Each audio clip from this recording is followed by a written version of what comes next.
J'ai écouté certains de vos discours, j'ai vu les interviews et j'ai constaté qu'il y avait trois mots qui revenaient assez souvent, c'est bienveillance, vertu et chance.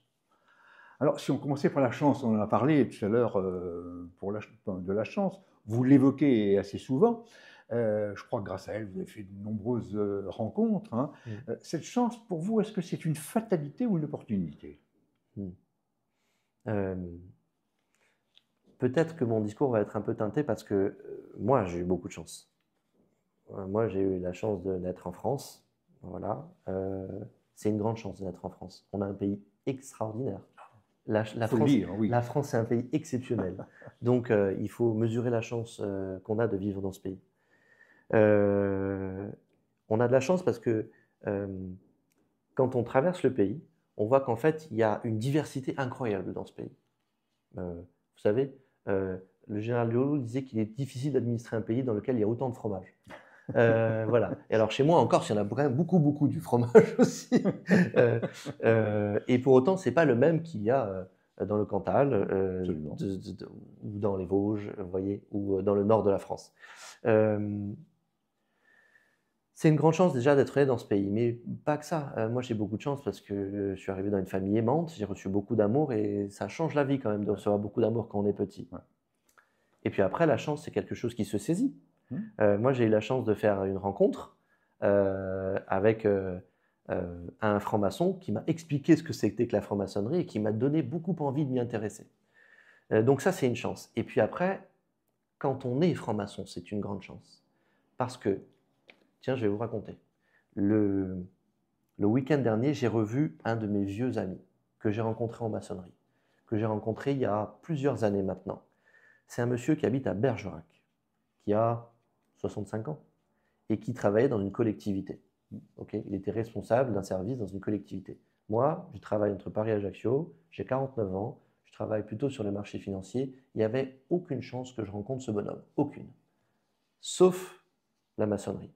Et j'ai vécu des émotions avec ce frère qui m'ont profondément fait évoluer. En fait, la maçonnerie, c'est une grande chance parce qu'en fait, on peut rencontrer tout un tas de gens très différentes qui nous font évoluer nous-mêmes. C'est magnifique. Je vous le concède. Tout à fait. Passons à la bienveillance maintenant. Est-ce que c'est pour vous un combat? Oui, Et lequel? ben, c'est le combat de la bienveillance. Aujourd'hui, on a l'impression, quand on allume la télévision, quand on lit les journaux, qu'en fait, il n'y a que des trucs horribles qui se passent dans le monde. Alors qu'en fait, il y a plein de trucs géniaux qui se passent tous les jours. Il ne faut pas mettre de côté ce qui se passe de pas bien, parce qu'en fait, il faut absolument s'intéresser à ceux qui vont pas bien et essayer de tout faire, essayer de faire en sorte tout ce qu'on peut pour qu'ils aillent moins mal. En revanche, on ne peut pas progresser si dans la vie, parfois, on ne sourit pas.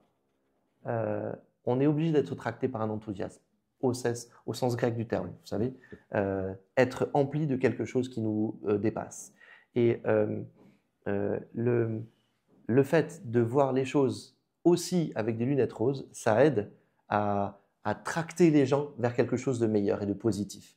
Euh, c'est pas de maintenant, hein. Vous savez, Confucius, déjà il y a 2400 ans, disait que Pareil. l'homme vertueux va vers une amélioration de sa condition. Ouais, ouais. Pourquoi nous, on serait que emmerdés à aller vers quelque chose qui va moins bien? Donc non. Et pour ça, il faut essayer de remettre euh, des choses jolies dans notre monde. La bienveillance est un combat qu'il nous faut mener parce que à ne s'adresser aux gens qu'avec du négatif, euh, c'est pas comme ça qu'on va progresser. Une obédience et la Grande Loge Michel de France doit-elle être vertueuse? Euh, alors, on a l'habitude de dire que lorsqu'on entre en maçonnerie, c'est pour construire des temples à la vertu et mettre nos vices au Au cachot. cachot, voilà, c'est ça. La vertu, c'est ce vers quoi on essaie de tendre un petit peu tous quand même. Mais vous savez, nous ne sommes que des humains.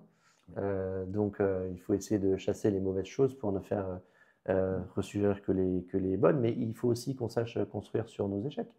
Euh, Goethe disait, tu dois aussi construire sur la pierre qui est en travers de ton chemin. Voilà. Il faut. Vous avez une belle référence. J'ai lu des Oui. livres. Non. Mais ça, vous voyez, en fait, ça, c'est de la chance. Parce qu'en fait, mes parents m'ont payé des bonnes études. Ouais. Et et je me suis intéressé à plein de choses.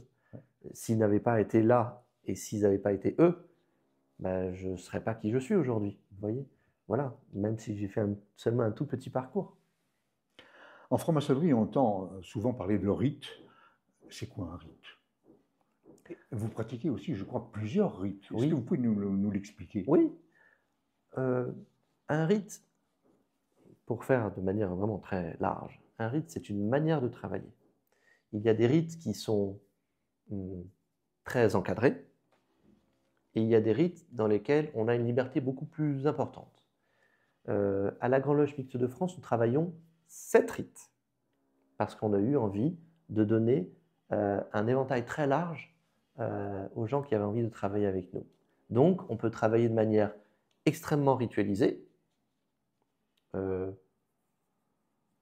très spirituelle, parfois ésotérique, et puis on peut travailler seulement sociétal, et puis il y a des loges, telles que la mienne par exemple, qui travaillent à la fois spirituelle et sociétale. Alors, c'est intéressant, mais un profane qui rentre en maçonnerie, comment le guidez-vous pour aller vers un des 7 rites? Parce qu'on ne les connaît pas, les rites, finalement, Non. avant de rentrer. Non. Qu'est-ce qui se passe? C'est pour ça qu'en réalité, chose qu'à mon sens, on ne pratique pas assez, mais il est très important de demander aux profanes ses goûts, ses sensations, ce vers quoi il a envie d'aller. Quelqu'un qui ne va vouloir travailler que sur la démocratie, la République, les prisons, la santé mentale, à mon sens, c'est bien de l'amener vers une certaine manière de travailler, plutôt sociétale, vous voyez. Si vous l'amenez vers un endroit où on ne travaille que la spiritualité, peut-être qu'il ne va pas trouver le bon moyen de s'épanouir.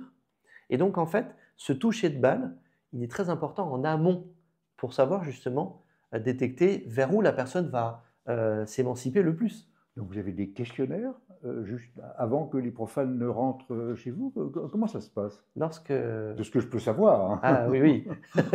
Lorsqu'on va rentrer en maçonnerie, il y a plusieurs entretiens. Et il y en a un qui est assez important, à mon sens, c'est l'entretien qu'on va mener avec le vénérable maître, c'est-à-dire le responsable de la loge.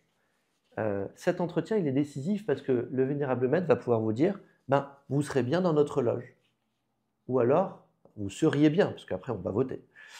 Ou alors, peut-être que vous avez peut-être qu'une autre loge qui travaille d'une autre manière que nous serait plus appropriée pour vous recevoir.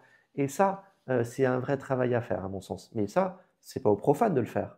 C'est aux gens qui travaillent dans la loge de le faire. Bien. Alors, comment faire pour entrer dans votre obédience? Quelles sont les démarches et surtout, où s'adresser? Alors, ça, c'est très facile. Ce que je vous propose, c'est que je vais vous donner une adresse email Oui. et puis je peux vous la communiquer là? Ah oui. Alors, De toute façon, on va l'inscrire vous pouvez adresser votre demande à GS comme grand secrétaire. Alors, vous pouvez adresser votre demande à gs@glmf.fr.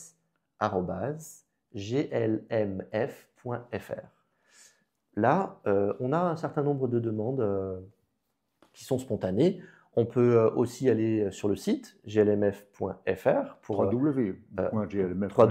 Voilà, exactement. Très bien. www.glmf.fr. Et donc, on a un onglet Contactez-nous. Et puis ensuite, en fait, c'est dans la vie de tous les jours. D'accord. Si j'ai envie de rentrer à la Grande Loge Mixte de France, donc j'écris, moi, à la Grande Loge Mixte de France, sur votre site internet. Oui. Est-ce qu'on me répond? Ah, j'espère. Autrement, c'est quelque chose qui ne fonctionne pas. Oui, on va vous répondre. Et j'ai moi-même, comme grand maître, des retours assez réguliers de j'ai contacté telle personne qui nous avait contacté. Alors, je n'ai pas de retour de toutes les personnes qui nous écrivent, parce que ça ferait beaucoup. Mais effectivement, lorsqu'il y a une chose un petit peu exorbitante, des choses communes, on m'alerte.